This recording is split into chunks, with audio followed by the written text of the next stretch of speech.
बिस्मिल्लाहिर्रहमानिर्रहीम।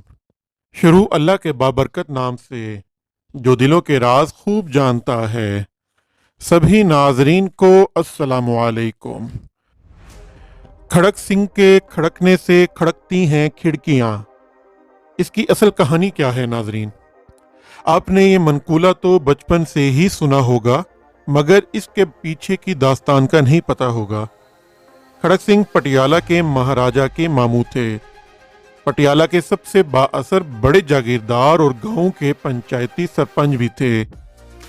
एक दिन मामलात से तंग आकर भांजे के पास पहुंचे और कहा कि शहर के सेशन जज की कुर्सी खाली है, मुझे जज लगवा दे। इन दिनों किसी भी सेशन जज के ऑर्डर अंग्रेज वाइसराय करते थे। भांजे से चिट्ठी लिखवाकर खड़क सिंह वाइसराय के पास जा पहुंचे। वाइसराय ने खत पढ़ा और चंद सवालात किए। पहला सवाल वाइसराय ने पूछा कि तुम्हारा नाम क्या है? खड़क सिंह ने जवाब दिया, खड़क सिंह। वाइसराय ने फिर पूछा, तुम्हारी तालीम क्या है? खड़क सिंह ने जवाब दिया, तुसी मैनू जज लाना है या स्कूल मास्टर? वाइसराय हंसते हुए, सरदार जी मेरा मतलब कानून की कोई तालीम भी हासिल की है या नहीं? अच्छे बुरे की पहचान कैसे करोगे? खड़क सिंह ने मूंछों को ताव दिया और बोले, बस इतनी सी बात? भला इतने से काम के लिए गधों की तरह किताबों का बोझ क्यों उठाऊं? मैं सालों से पंचायत के फैसले करता आ रहा हूं। एक नज़र में भले चंगे की तमीज कर लेता हूं। वाइसराय ने सोचा कि भला कौन महाराजा से उलझे। जिनने सिफारिश की है वो जाने और इसका मामू। अर्जी पर दस्तखत कर दिए और खड़क सिंह जस्टिस का फरमान जारी कर दिया। अब खड़क सिंह पटियाला लौटे और अगले दिन बतौर जस्टिस कमरा अदालत में पहुंचे। इत्तफाक से पहला केस कत्ल का था। कटहरे में एक तरफ 4 मुल्जिम और दूसरी जानिब एक रोती हुई खातून थी। जस्टिस साहब ने कुर्सी पर बराजमान होने से पहले फ्रीकैन को गौर से देख लिया और मामले को समझ गए। एक पुलिस अफसर कुछ कागज लेकर आया और बोला, माई लॉर्ड, ये औरत क्रांति कौर है। इसका इल्जाम है कि इन चारों लोगों ने इसके शोहर को कत्ल किया है।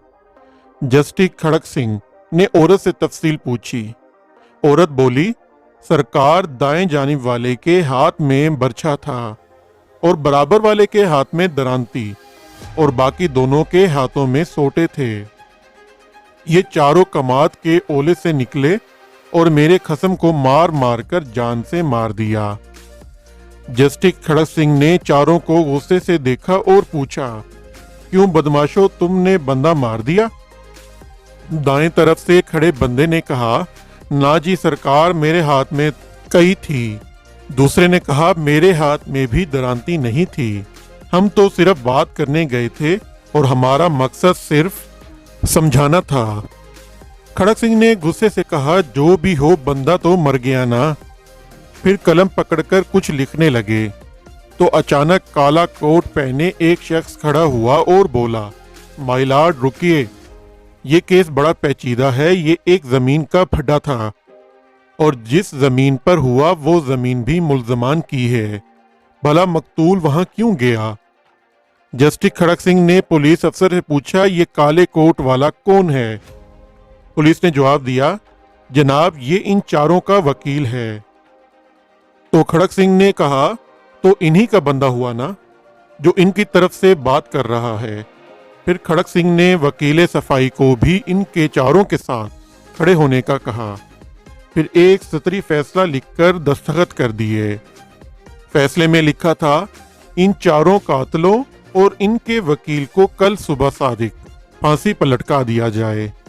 पटियाला में हलचल मच गई। हर लोग खड़क सिंह के नाम से थर थर कांपने लगे कि खड़क सिंह मुजरिमों के साथ इनके वकीलों को भी फांसी देता है। अचानक जराइम की शरह सिफर हो गई। कोई वकील किसी मुजरिम का केस ना पकड़ता। जब तक खड़क सिंह पटियाला के जज रहे, रियासत में खूब अमन रहा। आस पड़ोस की रियासत से लोग अपने केस खड़क सिंह की अदालत में लाते और फौरी इंसाफ पाते। اس واقعے میں دور حاضر کے پڑھے لکھے ججوں کے لیے ایک گہرا سبق ہے کہ اگر انصاف فوری اور مجرموں کے ساتھ ان کے وکیلوں کو بھی سزا ملنے لگے تو ملک میں جرائم کی شرح 0 ہو جائے گی۔ اسی دعا کے ساتھ ناظرین اپنی ویڈیو کا اختتام کرتے ہیں کہ اللہ ہمیں سیدھا راستہ دکھائے، ہم پر اپنا رحم فرمائے اور ہمارے والدین کا سایہ ہمیشہ ہم پر سلامت رکھے۔ آمین۔ اللہ حافظ۔